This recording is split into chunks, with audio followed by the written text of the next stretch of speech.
আসসালামু আলাইকুম। প্রিয় এসএসসি শিক্ষার্থী যারা আছে, দেখো আজকে আমরা বাইনারি থেকে দশমিকে রূপান্তর করবো। বাইনারি থেকে দশমিকে রূপান্তর করার জন্য আমাদের একটা কথা মাথায় রাখতে হবে, যে সংখ্যায় যাবো ওই বেস দ্বারা গুণ করতে হবে। শুধু বেস দ্বারা গুণ করলে আমরা বাইনারিকে দশমিকে রূপান্তর করতে পারবো। দেখো এখানে একটা উদাহরণ দেওয়া আছে 1110। বাইনারি মানকে আমরা দশমিকে রূপান্তর করবো। বাইনারি থেকে দশমিকে রূপান্তর করার জন্য আমরা বেদের উপর পাওয়ার ধরে গুণ করবো। এখানে আছে 1 গুণ বেস করলে 2, যোগ আবার 1 গুণ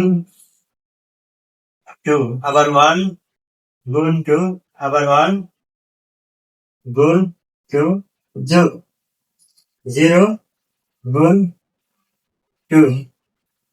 এখন আমরা বেজের উপর পাওয়ার ধরে গুণ করবো। দেখো বেজের উপর 0, 1, 2, 3 আর এই জায়গায় 4। আশা করি বুঝতে পারতে। এখন আমরা এটা যোগটি করবো। 2 টু দি পাওয়ার 4, 2 এর পরে পাওয়ার 4 থাকলে কত হইব? 1 গুণ 16 যোগ 1 গুণ 20 উপরে কত? 8।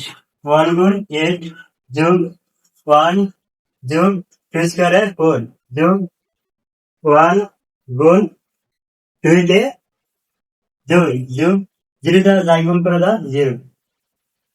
তারপরে দেখো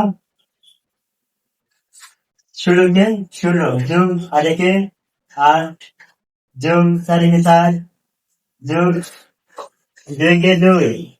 এখন আমরা যোগ করবো 16 আর 8 24, 24 আর 4 28, 28 আর 2 30। এটা দশমিকের মান।